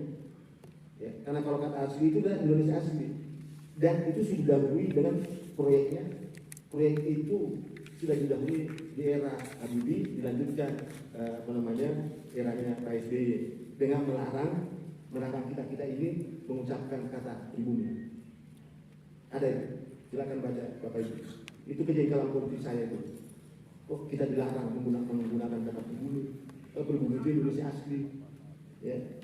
Nah itu, jadi ada pengambilan kuasai politiknya, kuasai presidennya, bubarkan MPR-nya seperti sekarang ini. Yang kedua, kuasai pemerintahan. Ya, kuasai pemerintahannya dengan cara itu ada pasal 6A ayat 2. Dalam pemilihan umum pasangan calon presiden diusulkan oleh gabungan partai. Inilah saya selalu bilang di dalam diskusi-diskusi, ini bukan koalisi. Ini namanya sidang politik. Ini namanya koalisi kumpul kebo. Itu. Karena dalam teori yang saya pelajari, yang namanya koalisi itu dan itu. Koalisi itu nanti berlangsung setelah selesai pemilihan umum. Dan itu adanya di parlementer. Dan itu pun terjadi kalau tidak ada partai pemenang mutlak. Gitu Pak. Jadi itu. Jadi ini salah koalisi ini. Ya Pak, salah. Tidak benar itu. Itu dasar tantangannya ini Pak. Saya belajar ekonomi politik dengan menggunakan ilmu politik. Pasti saya berhadapan dengan orang yang belajar ekonomi politik tapi menggunakan perspektif ekonomi. Nggak ketemu. Karena kalau kalau orang ekonomi mau belajar ekonomi politik, dia melihat utang dan investasi itu sesuatu yang baik. Tapi kalau saya, utang dan investasi, kajian ilmu politik itu berbahaya. Itu adalah cara neoliberalisme, neokolonialisme masuk. Karena itu harus Nggak usah undang-undang investor masuk, nggak usah undang-undang. Justru Andalah yang harus mengutarakan negara lain. Justru Andalah yang harus berinvestasi di negara lain. Jangan dibalik.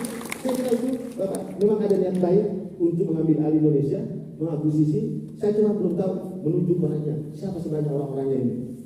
Ya, tapi saya bisa pastikan orang yang menentang saya itu salah satu orangnya. Terima kasih. Sekian. Assalamualaikum warahmatullahi wabarakatuh. Dalam sesi ini saya sampaikan untuk perkenan Bapak Ibu 3 pertanyaan. Kemudian masing-masing mohon waktunya singkat ya Pak. Mungkin kurang lebih 5 menit Pak. Maksimalnya 10 menit. Saya kira itu Pak. Yang pertama silakan Bapak. Sebutkan namanya Pak langsung. Bismillahirrahmanirrahim. Assalamualaikum warahmatullahi wabarakatuh. Assalamualaikum warahmatullahi wabarakatuh. Abdul Hakim dari Syarikat Islam Dewan Pimpinan Wilayah DKI Jakarta. Terima kasih atas kesempatan ini. Terima kasih kepada Bapak Insinyur Lanyala Mataliti yang kita kenal from Zero. Sekali berlayar tetaplah berlayar, sekali layar berkembang takkan biduk suruh ke pantai. Berjuanglah untuk semuanya, rakyat menanti perjuangan Bapak. Dari sekian banyak anggota dewan yang ada, anggota DPD yang ada, baru Bapak Lanyala yang memperjuangkan ini untuk rakyat bangsa ini. Kami menanti perjuangan Bapak, kami orang bawah hanya menanti. Bapak adalah orang yang ada di DPD. Wahai seluruh anggota DPD, berjuanglah karena Anda adalah pejuang di depan kami semuanya. Kami hadir di sini karena berharap negara ini lebih baik daripada apa yang ada sekarang ini. Pembicara terakhir menyatakan kita sudah dirampok. Maka apakah ini harus dibiarkan? Maka saya kira kehadiran yang kurang lebih 100 orang yang hadir pada hari ini ingin melihat negeri ini kembali aman sentosa di negeri, di surga yang jatuh di dunia ini. Indonesia adalah surga, tetapi dirampok oleh para orang-orang yang masuk ke Indonesia. Jangan sampai ke depan kita menjadi negeri di negeri sendiri, menjadi tamu di negeri sendiri seperti Singapura yang sudah terjadi. Saya berharap perjuangan Pak Matalata, kalaupun itu harus nyawa yang harus melayang Pak Mataliti, itu tidak jadi masalah, tapi Tuhan sudah mencatat sebagai sebuah perjuangan. Terima kasih. Tidak ada pertanyaan, saya hanya memberikan sebuah bahwa berjuanglah walaupun kita harus nyawa harus disumbangkan. Terima kasih. Wabillahi taufiq wal hidayah. Wassalamualaikum warahmatullahi wabarakatuh. Kalau kita lihat, kita baca buku The Heartbeat of the Indonesian Revolution, di sana Pancasila itu bukan diciptakan oleh Bung Karno dan para pendahulu kita, tetapi digali dari nilai-nilai luhur bangsa Indonesia. Nah, Pancasila ini harusnya menjadi pegangan hidup seluruh bangsa Indonesia. Pada era tahun 90-an, kebetulan saya dapat beasiswa ke Amerika selama 5 tahun di sana. Setiap kali bertemu dengan teman-teman diskusi tentang bangsa, tentang budaya, tentang kenegaraan, saya selalu membanggakan Pancasila karena itu hanya dimiliki oleh orang Indonesia. Dan mereka kagum, Pak. Sedangkan negara federal mereka banyak sekali kelemahannya, tapi sudah disampaikan oleh Pak Prof. Yang dikira sudah sempurna ternyata jauh lebih sempurna Pancasila dibanding itu semua. Karena itu digali dari nilai-nilai luhur bangsa Indonesia. Pada saat saya zaman kuliah dulu sampai penataran 45 jam sampai 100 jam, kita didoktrin tentang Pancasila, kita baik sekali menjadi masyarakat yang baik. Saat ini ketua DPRD aja ada yang nggak hafal sama Pancasila. Ini kan ironis sih. Jadi saya sangat berharap ide yang disampaikan tadi, saya baca sepintas makalah yang dibuat oleh Pak Lanyala ini luar biasa sekali. Bagaimana kalau kita bikin satu gerakan khusus, karena kita nggak perlu melibatkan rakyat lagi Pak Lanyala. Rakyat kita udah susah, BBM naik aja udah susah Pak. Saya kebetulan ketua HKTI yang selalu berkunjung ke daerah-daerah mendengar keluhan petani. Mereka buat makan besok, minggu depan aja nggak ngerti harus seperti apa. Nggak usah diributin dengan masalah kebangsaan. Mereka yang penting adil. Mereka merasa tidak adil Pak. Nyolong ayam dibui selama 7 bulan. Sementara ada satu pengusaha yang korupsi merugikan uang negara sampai 104 triliun Pak. Ini kan fenomena gunung es Pak. Ini pasti ada yang salah. Nggak mungkin dia korupsi 104 triliun dalam 1-2 bulan. Pasti puluhan tahun. Berarti ada yang salah dengan bangsa ini. Saya tidak menunjuk siapa yang salah, tapi mari kita koreksi bersama. Kita lakukan sesuatu yang luar biasa. Ini adalah ide yang luar biasa. Hari ini saya terus terang baru melek, Pak, mohon izin. Ternyata separah ini. Kalau kita tidak berbuat sesuatu, bangsa kita ini tidak akan bangkit lagi. Bangsa ini akan hancur bukan karena banyaknya penjahat, tapi banyaknya orang-orang diam yang tidak berbuat apa. Jadi saya berharap orang-orang diam dan orang-orang baik ini bangkit. Kita bentuk satu wadah, satu satuan, satu apapun. Kalau perlu buat revolusi, lakukan hal-hal yang sudah dilakukan oleh pendengar. Manusia. Satu lagi, Pak. Kita saat ini, rakyat kita ini dalam keadaan bahaya. Kalau lihat dengar tadi presentasi para pemampar yang luar biasa, yang kompeten di bidangnya masing-masing. Ada pepatah solus populi suprema lex esto. Keselamatan rakyat adalah hukum tertinggi dimanapun dia berada. Jadi mari kita bersama-sama menyelamatkan rakyat dan bangsa Indonesia. Bentuklah satu, kalau perlu bikin Sumpah Pemuda yang kedua. Lakukan gerakan yang real, yang nyata, yang bisa segera melakukan perubahan yang sudah terlanjur kaprah tadi. Kalau ibaratnya selama zaman Pak Harto dan sebelumnya kita kayak mobil itu mogok, Pak. Demokrasi itu mogok dianggapnya sama pejuang-pejuang demokrasi kemarin. Tapi waktu kita sama-sama dorong mobilnya itu sudah jalan, sudah aktif, mesinnya jalan, tapi nabrak kemana-mana. Tidak terkontrol, Pak. Demokrasi yang kita bangun, yang kita perjuangkan itu kebablasan. Jika nabrak rambu-rambu pagar yang sudah dibangun oleh para leluhur kita yang sudah luar biasa bagus ditabrak. Akibatnya seperti yang sekarang tadi ya Bapak-Bapak semua presentasinya. Mari kita semua yang ada di ruangan ini berdoa semoga Bapak-Bapak para pimpinan bangsa Indonesia kembali concern untuk kembalikan Undang-Undang Dasar asli 45 itu kembali lagi menjadi dasar negara bangsa Indonesia. Terima kasih. Assalamualaikum warahmatullahi wabarakatuh. Terima kasih. Sekarang kita sekarang kita diminta untuk memilih cara yang terbaik. Cara sekarang bukan lagi kita berdiskusi. Kalau berdiskusi akan selalu berhadapan. Ini saja ini banyak lawan saya. Ya, banyak karena banyak orang yang mendukung dengan sistem sekarang. Itu banyak yang nyaman. Ya, tapi karena itu saya minta Bapak Ibu ya sosialisasikan dulu gagasan ini. Poin ada masalah besar. Yang saya sampaikan tadi itu adalah akibat daripada perubahan konstitusi kita. Ya. Karena itu saya minta Bapak sampaikan kepada seluruh rakyat Indonesia bahwa problem besarnya sekarang adalah masalah konstitusi. Dan itu sekarang kita cari situasinya yang mana yang terbaik. Saya tidak bisa juga mengajukan kepada Bapak Ibu bahwa kita harus menjatuhkan kekuasaan. Ya, tapi rasa-rasanya hanya kalau tidak ada kesadaran elit untuk kembali itu bakalan terjadi, ada pemaksaan dari rakyat. Itu bukan saya, dan itu lamaran saya. Suatu saat nanti ada kemarahan yang sangat besar dan itu bisa melahirkan satu kalau tidak dibentuk maka yang terjadi adalah runtuhnya republik ini. Nah, itu sudah saya lihat dengan cara sudah muncul bibit-bibit yang namanya separatisme. Dan separatisme itu bisa dimulai dari akar-akar sejarah genealoginya yang saya sebut tadi. Saya kira itu. Jadi jangan membiarkan situasi ini, karena jika membiarkan situasi ini makin banyak nanti daerah yang akan melepaskan diri. Dan kalau itu terjadi, negara asing sangat senang, negara lain sangat senang. Saya kira itu. Terima kasih. Terima kasih.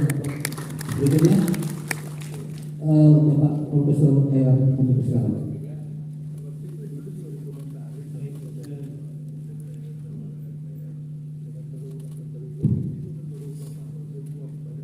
Saya kira demikian. Saya beberapa kali itu dengan elit negara, DPR, MPR, bahkan difasilitasi di UGM.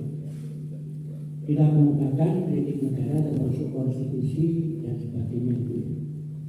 Beliau Pak Bambang lalu Pak Syarif Hasan mengatakan, ya betul Pak, memang realitasnya seperti itu, tapi nah ini yang memprihatinkan kita. kalangan elit kita itu kalau sudah merasa enak, ya enak tanda petik, itu lalu sulit untuk bergerak apalagi melakukan perubahan. Kita melihat di TV itu seorang anggota DPR baru, saya kira artis, semua bapak itu tahu, Krisdayanti. Dia sampai heran menerima uang banyak sekali. Artis saja sampai heran, duit banyak. Sekarang apa-apa ada tunjangan di DPR. Riset ada tunjangan. Ya kalau guru dosen libur misalnya, guru atau dosen waktu nggak ada gaji. Tetapi itu semua ada tunjangan. Riset itu kan main-main kemana ada tunjangan. Tunjangan keselamatan, tunjangan kesehatan. Mungkin ke WC saja ada tunjangan. Jadi maaf ya, saya guru besar Pak Lanyala Matalitinya. Gajinya, lalu apalagi yang sudah pensiun itu, Masya Allah. Kita kalau pertemuan internasional itu malu. Jadi, nah itulah kenyataannya. Jadi, kemudian melalui MPR, prosedur memang begitu. Mestinya apa, tentang konstitusi, tentang nasib rakyat, sistem ekonomi. Tapi lagi-lagi MPR itu seperti tadi di konstitusi kita. Ini ibarat harimau itu nggak punya gigi. Jadi dulu pernah ada sejumlah guru besar itu menemui MPR, Pak Lanyala, ya sudah ditampung, setelah itu ya sudah, karena nggak punya power untuk bagaimana hal itu dilaksanakan.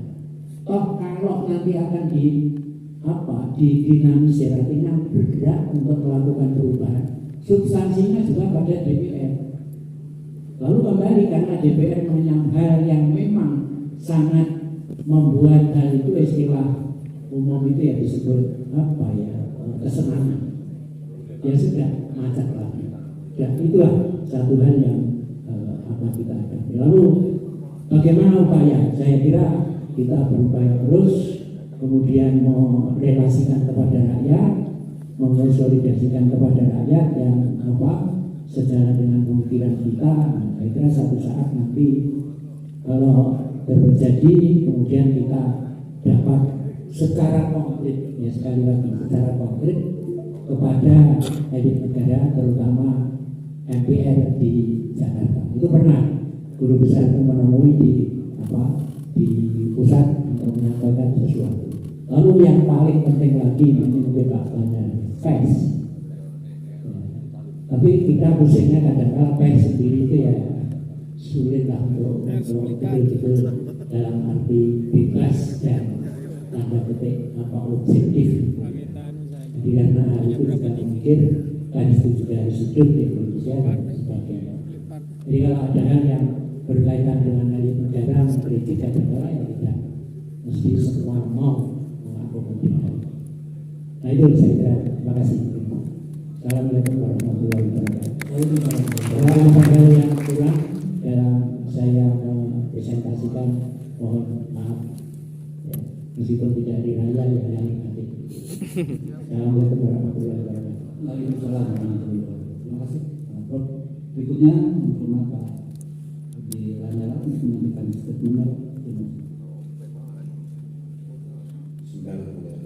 kasih. Jadi menurut saya sudah keliling di 34 provinsi dan lebih dari 300 kabupaten kota.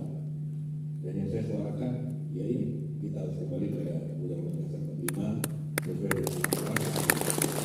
dengan revolusi. Saya selama itu hanya keperwakilan, saya nggak apa saja bilang, tapi lama-lama mulai tersentuh ya akhirnya alhamdulillah bisa bertemu sekarang.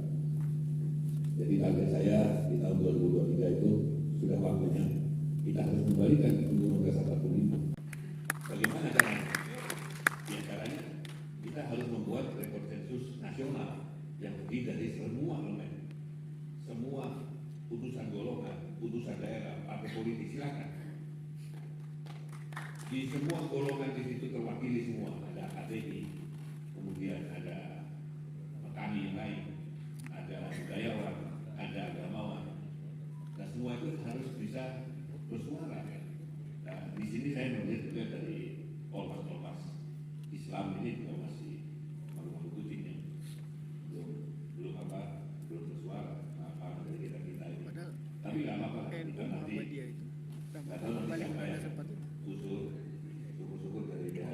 masuk PDIP. Konsensus nasional. Persuarakan bahwa kita ingin memberikan Undang-Undang 45 dan kita sudah berpikir, kita tidak berpikir sama sekali untuk ikut pemilu 2024 dengan cara yang sekarang ini. Kita harus mengikuti aturan lain yang sesuai dengan Undang-Undang 45 aslinya. Jadi melalui Majelis Musyawarah Rakyat sebagai lembaga tertinggi negara kita. Kalau ini terjadi, barulah disitulah sebelumnya akan masuk nanti pemilihan partai politik, putusan golongan dan putusan daerah. Jadi partai politik nanti biar tidak seperti sekarang nih, saya lihat masih ada partai politik, ada 16 partai politik yang sudah terdaftar di Menkumham, semua sudah terdaftar semua. Begitu masuk di KPU, ditolak. Ini tidak adil. Padahal semuanya sama nih haknya. Dan kalau nanti kembali pada Undang-Undang 45, ini semua partai politik semakin banyak semakin bagus supaya terbukti nanti siapa yang betul-betul dicintai sama rakyat. Kemudian kalau utusan golongan yang dulu dipilih langsung oleh Pak Soeharto, tapi sekarang tidak, kita bikin utusan golongan ini dipilih oleh golongannya masing-masing. Dari kelompok-kelompok ini, kelompok elemen-elemen ini yang bergerak dia memilih provinsi sendiri untuk duduk di dalam MPR ini. Dari sinilah akhirnya terwakili semuanya. Tidak ada yang ditinggal. Dari urusan daerah juga begitu. Banyak teman-teman saya sendiri mengatakan nanti kalau kita kembali kepada Undang-Undang 45 itu dibuka loh. Saya katakan iya, memang buka. Tapi kan bubarnya bukan bubar begitu saja. Bubarnya dia menjelma menjadi utusan daerah. Daripada dulu kita utusan daerah menjelma menjadi DPD, tapi wewenang kita tidak ada. Legislasi kita tidak ada, kemudian undang-undang tidak ada, bikin apalagi soal keuangan nggak ada sama sekali. Jadi kita hadirkan hanya sebagai tukang stempel. Coba, saya keliling-keliling kemana-mana, sudah disorotin sama anggota DPR. Wah ini pakai anggaran DPR, pakai anggaran keuangannya DPD. Ini pasti pasang beliau sana ini pakai uangnya DPD, katanya mau nyapres. Lah, kok ngomongnya seperti itu? Dia samain DPD sama mereka. Tidak ada kami satu sen kami uangnya DPD. Karena apa? Emang DPD nggak punya duit. Dari mana duit? Yang punya duit itu mereka. Kita dikasih sedikit. Jadi nggak betul kalau ada isu-isu di luar seperti itu. Itu pun saya terima apa. Yang penting bagi kami sudah waktunya kita ini bergerak. Kita jangan mau didikte sama partai politik yang berkomplotan sama pemerintah. Inilah akibatnya. Jadi sudah waktunya kita bergerak untuk membela kebenaran, karena kebenaran itu tidak bisa kita.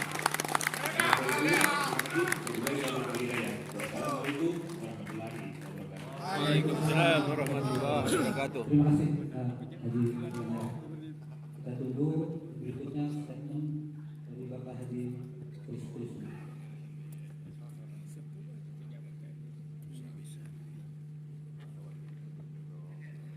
Kami persilakan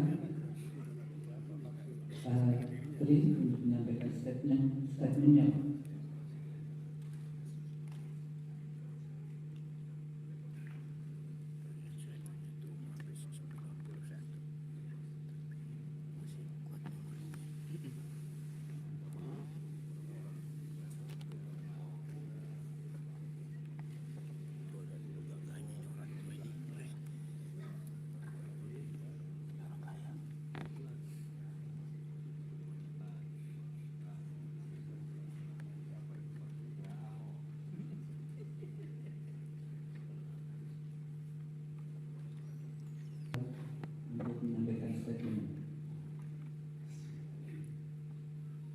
Assalamualaikum warahmatullahi wabarakatuh. Izinkanlah saya untuk menutup dan sekaligus saya ingin memberikan kesan. Saya sangat menghargai dan mensyukuri pertemuan ini. Semoga dengan berbagai kegiatan di lapangan yang kita lakukan, khususnya hari ini, akan juga nanti mampu mewujudkan satu gerakan yang lebih luas lagi. Jadi marilah saya mengajak istilahnya mengajak konsensus nasional yang didukung berbagai elemen masyarakat yang merasa bangsa Indonesia kita bisa seleksi, bisa inventarisir. Apa maksudnya? Supaya nanti ini merupakan satu gugahan kebangkitan bersama-sama MPR kita nanti untuk menyelamatkan ini. Jadi tanpa adanya semacam apa ya istilahnya bukan pressure group, bukan ya, kita partnership ini. Rakyat inilah yang punya negara ini. Jadi kalau rakyat ini semuanya nanti sadar, bangun dan mengajak MPR bersama-sama untuk mengembalikan yang keliru itu, insya Allah jangan dilancarkan. Setelah kita nanti selesai, saya mohon nanti bapak-bapak, ibu-ibu di organisasi manapun, tolong ini dikomunikasikan. Adapun timingnya nanti, bagaimana mungkin kita cari hari saat dan jam-jamnya.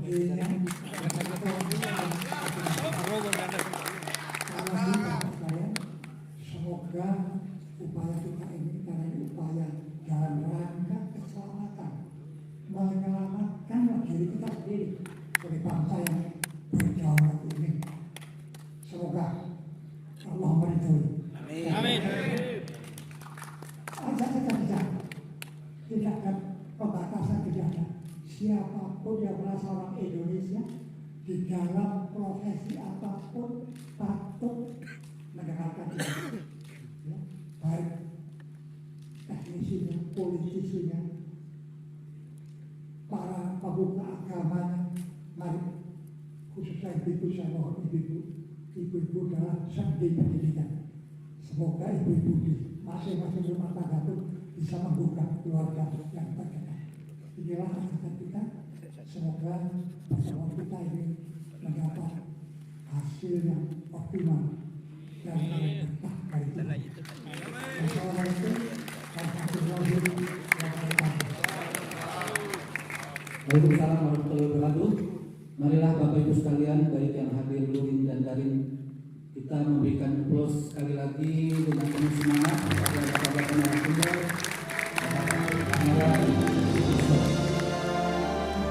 dan kita harus